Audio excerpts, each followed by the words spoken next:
खुश आमदीद बच्चों, खुश आमदीद नाजरीन।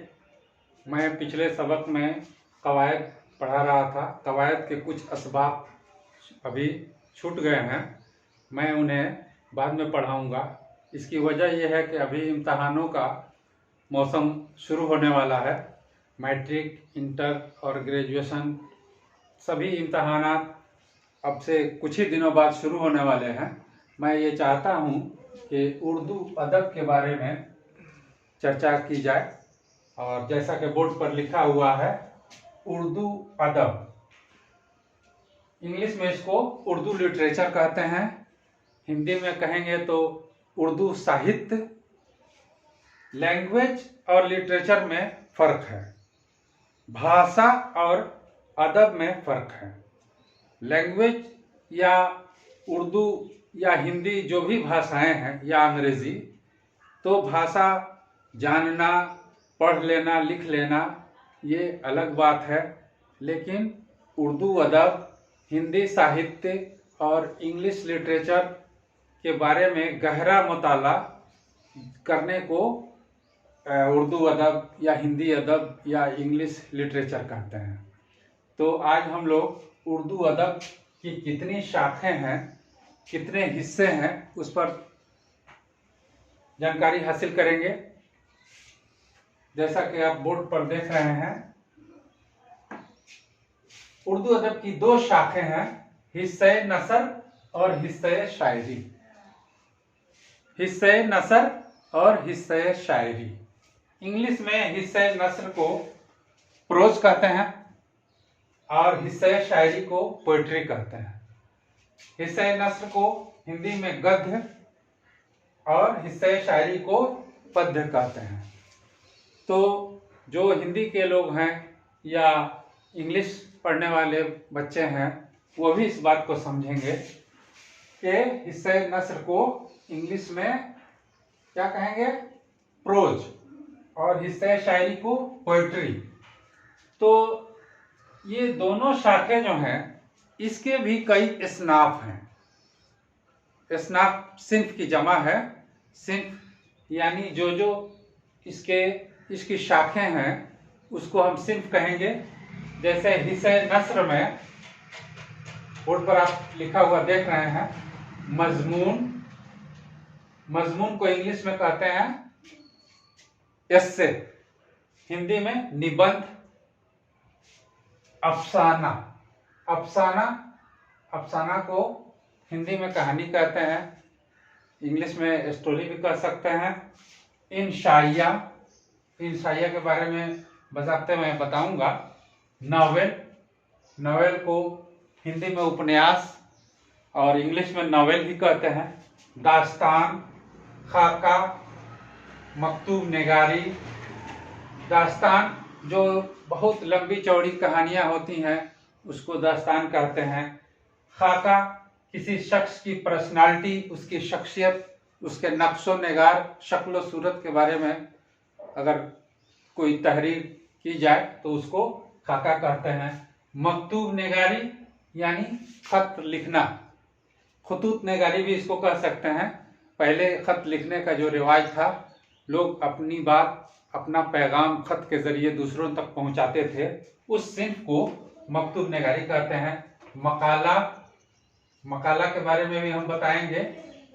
चूंकि ये इसकी कई शाखें हैं और कई इसनाफ हैं, सबको एक बार बताना मुनासिब नहीं है और आपको समझ में भी नहीं आएगा। हल्के फुल्के मैं उस पर उसका जिक्र करता हूँ।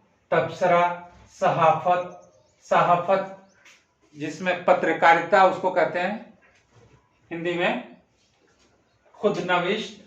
खुदनविश्त मतलब जिसके अपनी बात, अपनी जिंदगी की कहानी खुद लिखी जाए उसको खुदनविश्त कहते हैं। ड्रामा आप समझ रहे होंगे। तनकीद, तज़किरा, रिपोर्टाज, इंटरव्यू। तो इस तरह से हिस्से नस्र की कई किस्में हैं।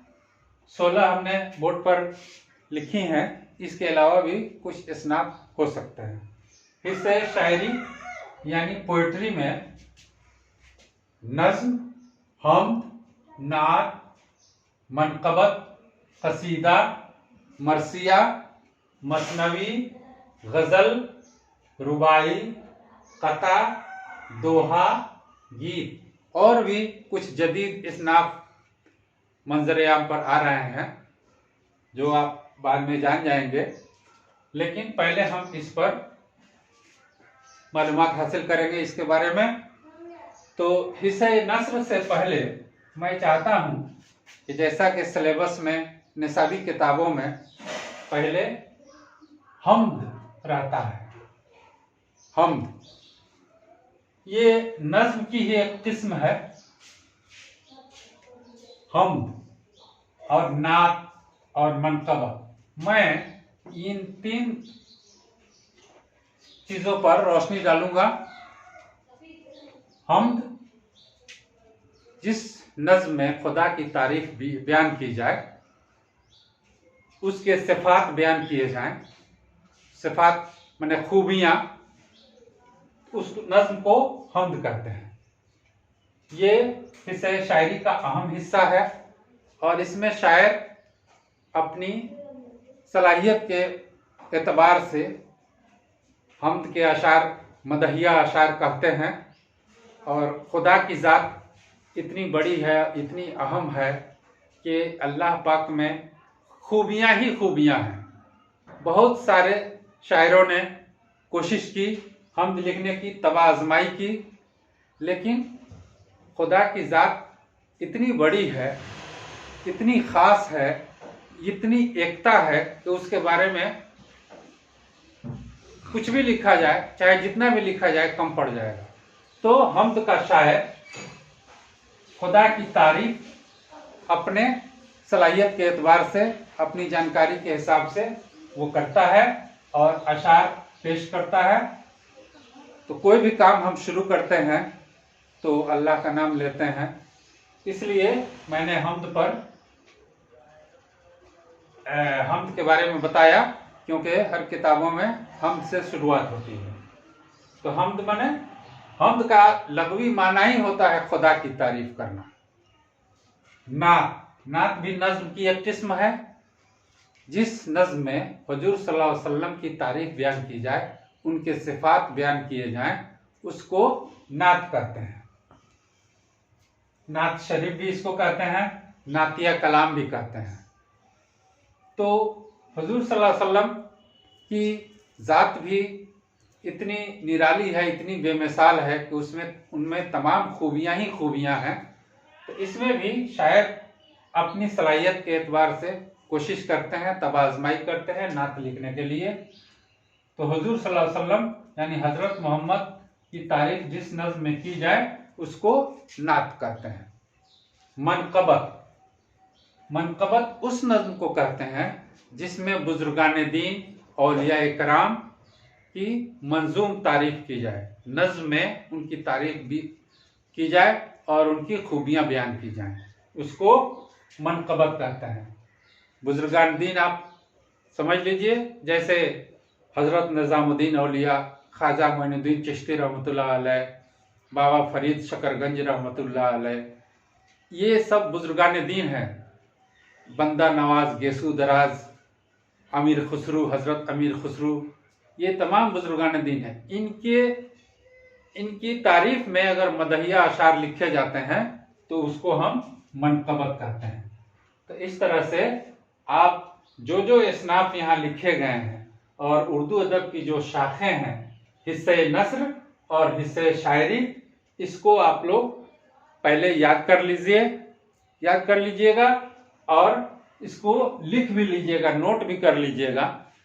कुछ क्लास की किताबों में कुछ ही हिस्से इसमें के दिए गए हैं, सारे के सारे नहीं हैं, लेकिन मैट्रिक से लेके इंटर और ग्रेजुएशन तक जो भी बच्चे इसको देख रहे होंगे, ये इसनाफ को याद करेंगे और बारी बारी इनके बारे में बताया जाएगा। तो आज मैंने हम, नात और मनकबत के बारे में बताया। इन बातों को याद रखिएगा और अगले दिन हम इस पर बारी बारी चर्चा करेंगे, हर सिंफ के बारे में बताएंगे। बहुत बहुत शुक्रिया जो लोग चैनल को देख रहे हैं। अगर सब्सक्राइब नहीं किए हैं तो सब्सक्राइब करेंगे और इसको शेयर करें ताकि सबको फायदा हो। बहुत बहुत शुक्रिया।